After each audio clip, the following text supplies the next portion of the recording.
So through this video series, we are going to cover the JAIIB in just 7 days. Yes, you heard it right. So we'll be covering the JAIIB complete syllabus in just 7 days.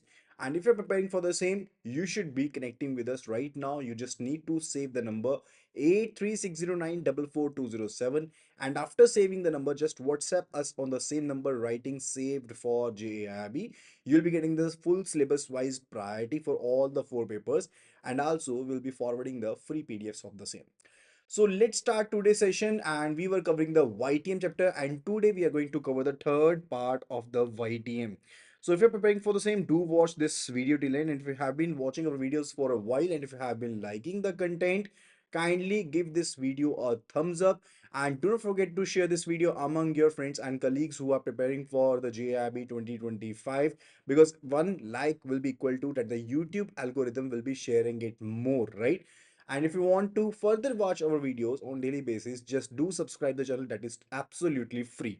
So we were covering the different theorems for the same, and the eighth theorem over here, it says given the maturity, the change in bond price will be greater with decrease in the bonds YTM than the change in bond price with an equal increase in the bonds YTM. That is for equal sized increases and decreases in YTM price improvements movements are not symmetrical. Now let's understand this particular fact. This is said to be the concept of convexity. Now let's just consider the fact that you are having a YTM of 10%, right? So we're just considering that, let's say we are having the YTM of 10% and also the coupon rate of 10%. And then we'll be considering one fact that's related to that we increase the YTM by 1%, that it became 11. And also the one point related to we decrease the YTM by 1%, it will become 9%, right? Now, if we look at the present value changes, the change in present value for both increase and decrease are not symmetric. Let's assume that when the YTM was increased to 11%, the value of the bond, present value of the bond, let's say that was previously 1000 face value, that's basically reduced to, let's say, 977, means 33 was the change. And when the YTM was decreased by 1%, when it became 9%, let's say it basically became like 1029, right? We're just considering that it became 1029. So it will be 23, not 33, right? So the change was 23 in the previous scenario, and 29 extent in the case when the Y team does fall, right? So here is a scenario. So what does it conclude? First of all, the changes are not symmetric. See here, the changes are not symmetric. The increase is not equal to decrease when the YTM was moved by the unit place. Secondly, the rises are more when the YTM falls. The rises are more. Here consider the rise is 29, whereas the fall is just 23, right? So rises are more. We can simply be saying that rises are more and further falls are lesser. Okay, so if we can try to conclude it through the example over here, let's try to solve this particular question. Let me just solve it for you, right? So it says that the bank purchased a 3 years bond and the face value of the bond is given to be 100 and coupon is given to be 10%. And if there is 1% change in the YTM, that is 1% increase or decrease in YTM, in reference to the coupon rate, calculate the increase or decrease in the value of the YTM. Okay, so first of all, we're going to check the present value of the bond when particularly the YTM was 11%. So we are saying present value at 11%. So the face value is 100. So on face value, we do calculate the PVIF factor, and it is 11% for the maturity of 3 years. So n is equal to 3 plus the coupon is 10%. So it will be equal to 10. And for coupon, it is present value of interest factor of annuity 11% and 3. So we'll be calculating it here. And also for PV equal to 9%, we'll be calculating. So it will be somewhat like this. Everything else is all same. Just the KD percentage will reduce to 9% in the second scenario. That would be it.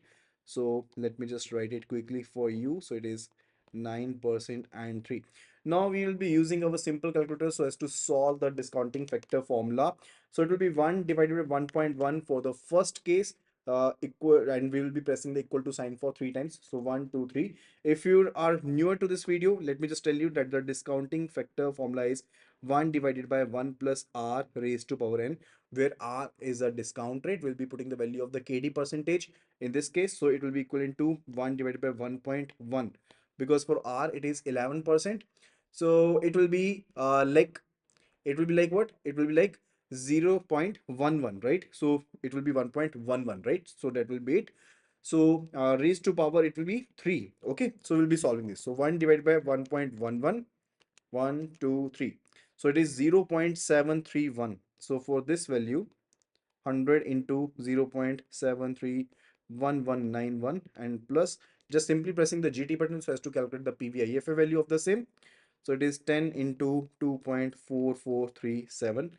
So multiplied by 10 plus 73.1191, that will be equivalent to 97.5. So it is 97.556 for the first case.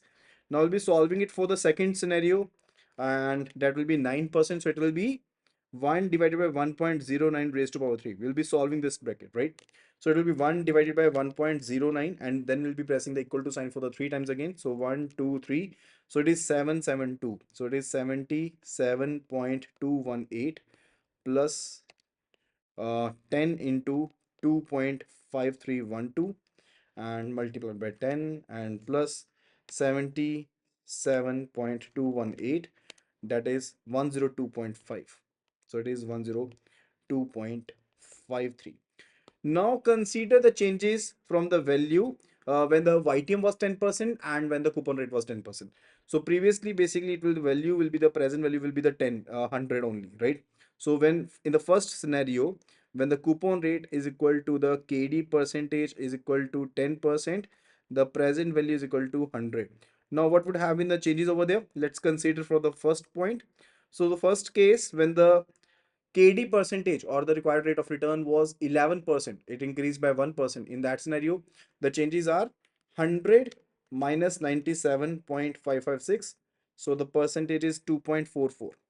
So it is 2.444 is the value change.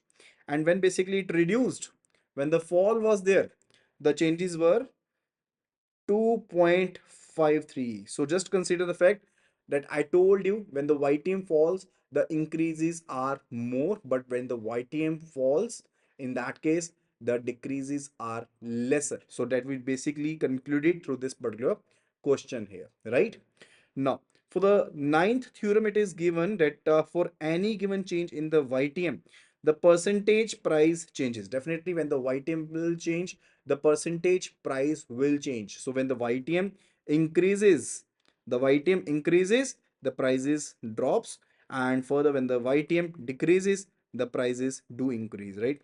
So in case bonds of high coupon rate, change will be smaller than in case of bonds with a low coupon rate, other things remaining the same.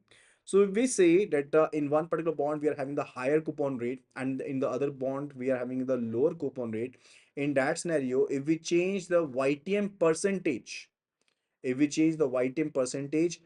the particular bond where the YTM where the coupon rate is higher, in that scenario changes will be lower or lesser. But in case when the coupon rate is lesser and YTM percentage is changed, then the changes are more prominent, right? So that is what is said over here.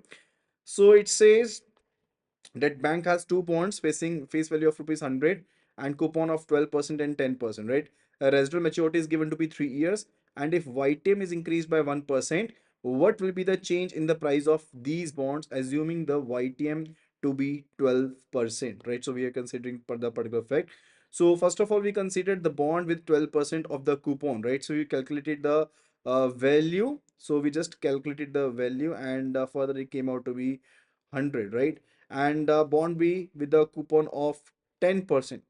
Bond B with a coupon of 10%, the value is then reduced to 95.2 over there.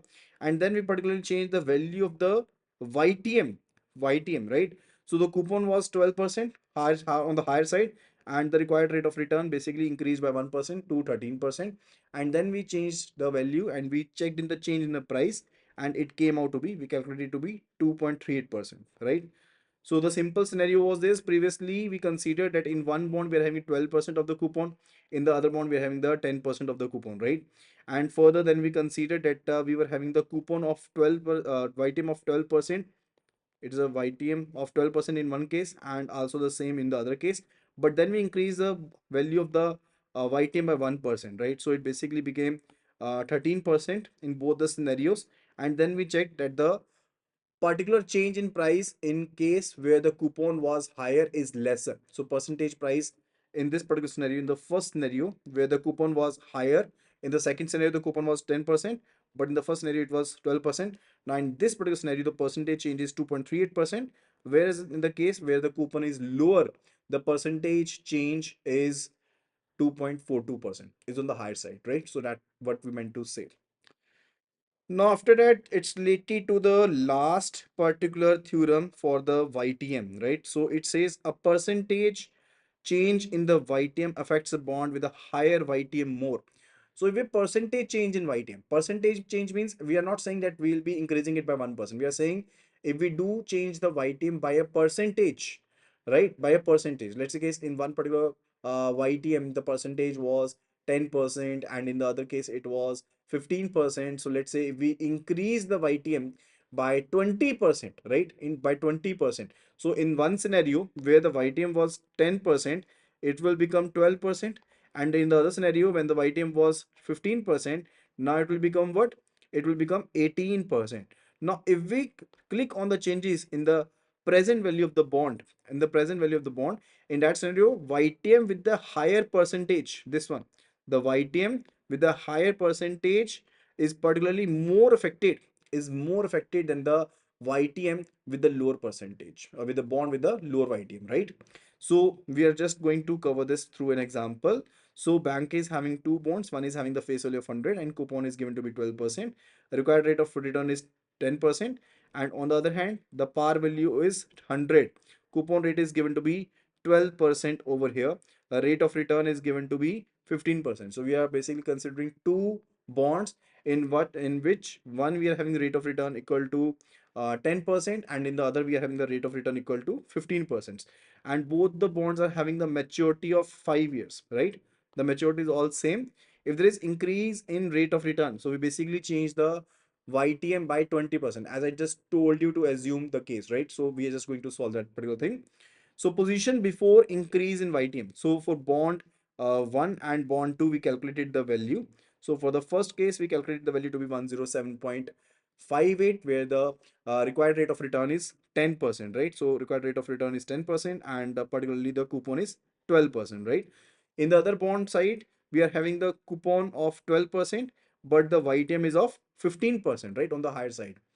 So we just calculate the value, and we just calculate the value that it came out to be 89.92 in the other scenario. Now we'll be considering the fact that we are going to change the YTM.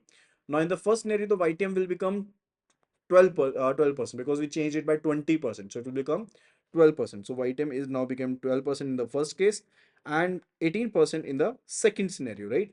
Now if we look at the factor, the value change over here in the first scenario, it changed from 107.58 to 100. So the value change is 7.04% in the first scenario, right?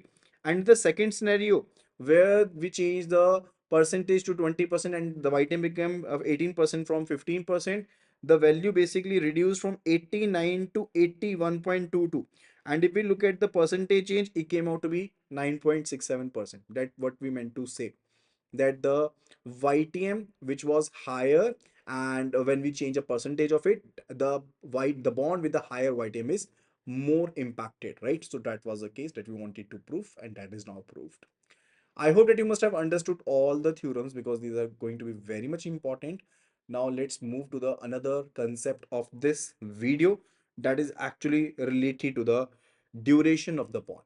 Now duration of the bond is kind of a time period, and it is represented in years. This particular concept is represented in years, and the duration is always negative. This is always negative because it is a residual maturity we are showcasing, right? And if a bond holder holds particular for this period, holds for this period, in that scenario what happens? The interest rate risk basically ceases. The interest rate risk ceases, right? So if the bond holder held the particular bond for the duration period, then the bond holder is not impacted by the interest rate risk. Is that clear? Is that particular thing clear over there? And as I told you, it is represented or expressed in years, and this particular concept was given by Macaulays. That is why it is said to be the Macaulays duration. This is why concept is said to be the Macaulay duration. That is the case. Is that clear? Okay. And whenever we are calculating the particular duration of the bond, right? So there are some assumptions in that. First of all, the underlying assumption is related to that whatsoever the periodic interest you are receiving, or we are saying coupons that we receive. Because I told you about the bonds in detail. Like this is the bond. This is the case of the bond. And we just drew the cash flow. So this is 0, 1, 2, 3, 4, and 5, right? Okay. Now, what's over the cash flow? Let's say the face value of the bond is 100 and the coupon is 10%, and this is for 5 years, right? So I'm going to receive rupees 10 per year. This is the coupon that I'm receiving. And at the maturity of the bond, I'm going to receive 100 over here, right? And whatsoever the cash flow I'm receiving, it is actually assumed that these cash flows are reinvested at the same rate, right? So that is actually the particular assumption that whatsoever the cash flow we are receiving, we are going to reinvest all those value at the prevalent market rate, right? Whatsoever the market rate was there, we are going to basically invest at those. So whatsoever the required rate of return, basically you are assuming we are going to keep it all same for the 5 years, and we are assuming that we are investing the cash flows inflows at the same rate, right? So that is the assumption over there. And what is the formula for the duration? It is quite simple. It is a multiplication of the present value of the cash flow multiplied by the time factor and divided by the present value of the bond, right? So that is the formula for it. That is a formula for it. When we'll be solving it, you'll be understanding it in a much better manner. So this is the formula, and this is quite important, and multiple question case study type questions can be asked from this topic. So this is very much important. Let's have a look at the properties for the duration. First of all, the duration is always lesser, or maximally it is equal to the term to maturity. So let's case the residual term to maturity is 4 years, right? Residual maturity is 4 years. Your duration cannot be longer than 4 years, right? And when you're basically approaching the maturity, when you're approaching the maturity, the duration tends to become equal to what? Tends to become equal to particular that decreases. First of all, related to what? That this particular duration decreases and tends to zero when we are basically approaching toward the maturity of the bond, right? So bonds duration will be equal to its term to maturity if it is a zero coupon bond, because in case of the zero coupon bond, there is no coupon that you are receiving. So for the zero coupon bond, particularly, the bond duration is equal to the maturity of the bond, right?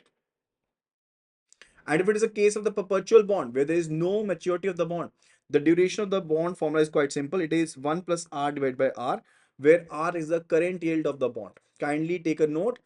Here R is not the discount rate. Here R is a current yield of the bond. Current yield of the bond. What is the formula for current yield? It is a coupon that you are receiving and the amount, basically the current market price divided by the current market price. This is the current yield of the bond, right? So here it is a formula of R, and for calculating the duration of the perpetual bond, the formula is 1 plus R divided by R, right? And the duration and the YTM are inversely related. Very important point. Duration and the YTM are inversely related, and larger is the coupon rate, smaller will be the duration of the bond, because you are going to receive all your cash flows inflows at an earlier stage, right? So if also you increase the frequency of the coupons, the frequency of the coupons, the duration value will decrease, right? The duration value will decrease. Let's say you were previously receiving the coupon on yearly basis. Now you are receiving it on monthly basis. In that scenario, if you are going to receive it on monthly basis, now what will happen? The duration will decrease, right? And duration of the bond declines as the bond approaches toward maturity. I just told you in the very beginning of this particular topic, right? So these are the most important points for the duration. So if we basically reconcile the points, first of all, duration is a time period when you hold the bond, the interest rate risk ceases. Only in the case of the zero coupon bond, the duration of the bond is equal to the maturity of the bond, and duration of the bond is actually expressed in years. It is always negative. And when the bond basically approaches the maturity, the duration of the bond decreases. If the frequency of the coupons increases, the duration will decrease. And further, if the coupon rate is much higher, then the duration is much lower, and there is inverse relationship between the duration and the YTM, right? So these things we have read so far. Now let's have a look at the question over here, and we'll be trying to solve it at the earliest, right?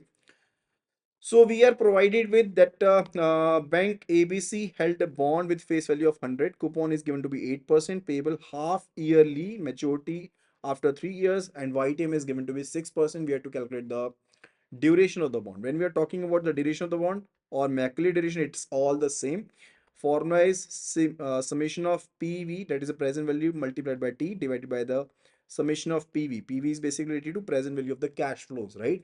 So here it is, and this is what we need to solve. And for solving the value of duration, you need to basically prepare a table, and that particular table will be carrying total 5 columns, right?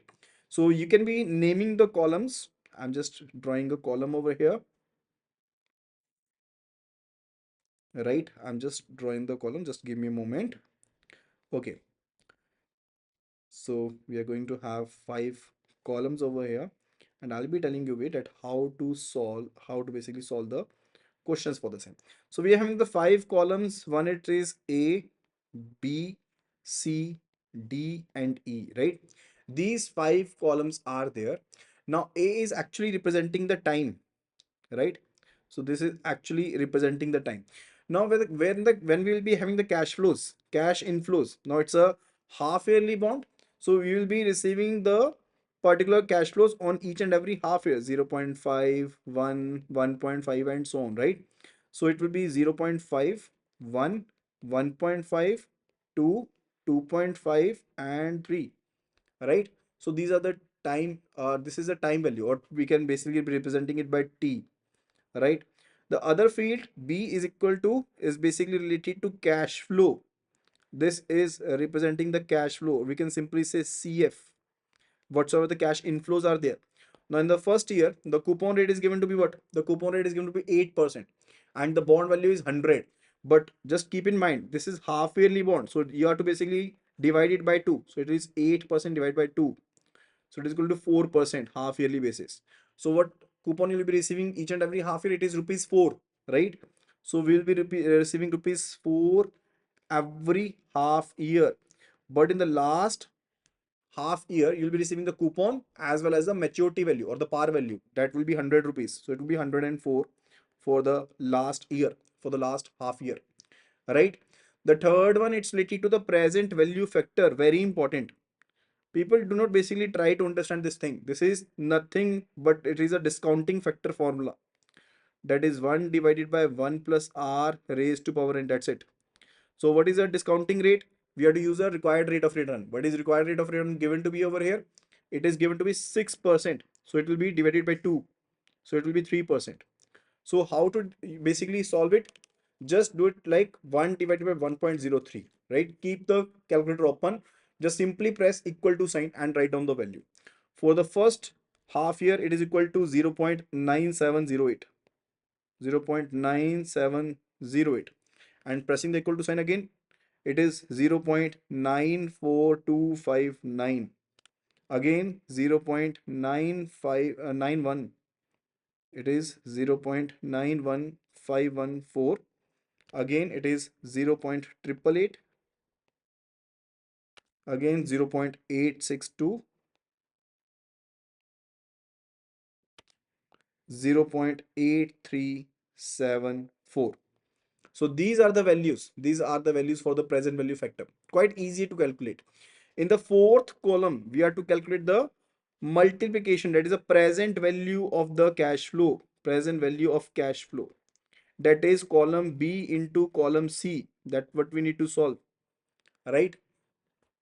That what we need to solve. So it is quite easier to calculate. For the last, we calculated the value like 87.0 and so on. You'll be calculating. I'm just telling you for the first one that like 0.9708 multiplied by 4, that is equal to 3.8832. 3.8832, right? So you'll be calculating all this value and this will become the sigma PVT. This will give you, if you add all these value, this will be giving you sigma PV value. That is the present value of the bond. What we used to basically calculate using the formula PVIF and PVIFA combo, na? That is what we calculated manually, right? That is the case. And for the last one, E column, that is you are going to calculate the PVT, PV dot T. So this is a PV, you calculate it, and this is a T value, right? So we are going to multiply A by D, right? So for the first case, it is 3.8832 multiplied by 0.5, that is 1.9416 and so on. Like for the last one, it will be equal to 87.09 multiplied by 3, that is 261.27, right? And you have to basically calculate the sum of all these values and it will give you summation of PVT. And for solving this question, the value of duration, you just need these two values. So this one value, that is we are assuming it to be 1, and divided by this value, that is 2, right? That will give you the value of duration. Is that clear? This is very much easier. Now, I have already solved it, so I'm just giving the values to you, right? So we basically considered like for the 5-year bond. Instead of considering it for the particular period, we considered another example where we took like we basically took the example like we are having a 100 rupees bond, which is having the coupon of 8% and for 5 long years, and we considered that you are basically receiving 8%, right? That is the scenario. You're basically receiving the 8% over here and you consider the YTM over here. This is something different question. Above what we solved, that was a different question, different type of question. Here we are solving different type of question. We are basically assuming the value to be 6%, YTM to be 6%, right? So we are having the cash basically timeline over here when we'll be receiving the cash flow 1, 2, 3, 4, 5. First year, second year, third year, fourth year, and fifth year. In the first 4 years, we'll be receiving just the coupon value, 8% of 100. We're not considering it semi-yearly. We are considering it for yearly basis only, right? So it is 8 for 4 years, and in the last year, we will be receiving the principal value too, right? And also the present value factor 1 divided by 1.06. We are calculating the value such the case 0.94, 0.89, and so on, right? We calculated such values. In the fourth column, we are doing what? Just multiplying B by C, cash flow by the present value factor. That's giving us the present value. So this is giving the present value, right? I just told you above. And this is what? This is sigma PV. This is sigma PV, right? And in the last column, we basically calculated A multiplied by D. That is T multiplied by PV. This is PV multiplied by T, right? And this particular value is equal to what? Sigma PVT. Sigma PVT. This is what we needed. So what will be the answer for duration? It is equal to 470.80 divided by 108.42, right? 470.8 divided by 108.42, that is equal to 4.34. So we just calculated the duration to be 4.34.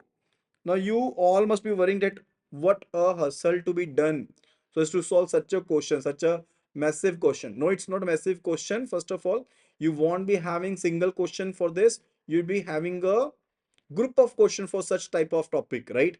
Like it will be carrying at least 3 marks or 5 marks, like three different questions from same thing, or 5 marks. Like the examiner can be asking you so as to calculate the present value. They can be asking you so as to calculate the duration and the another topic from it related to the modified duration. Now what is the formula for the modified duration? Let's have a look at it. The formula is quite simple. This is duration divided by 1 plus r, where r is equal to what? R is equal to YTM divided by the frequency of receiving the coupon, right? Now in this scenario, we are receiving the coupon on yearly basis. So it is YTM 6% into decimal component 0.06, right? It is 0.06 divided by n, that is 1. And in the previous scenario, when we considered half yearly basis, what it would have been, it would have been 0.06 divided by 2, because we were receiving on half yearly basis in the last example I just told you above, right? So this is how we can be solving it. Now we calculated it to be 4.34, and the YTM is, so it is duration 4.34 divided by 1 plus R, that is 1 plus 0.06, and this will give you the value of modified duration. This will give you the value of modified duration. We can easily be calculating it, and it came out to be 4.094 years. Now, what is the benefit of calculating the duration and the modified duration? Now, modified duration can help you so as to calculate the percentage change in the value of the bond if a given percentage of the particular YTM changes, right?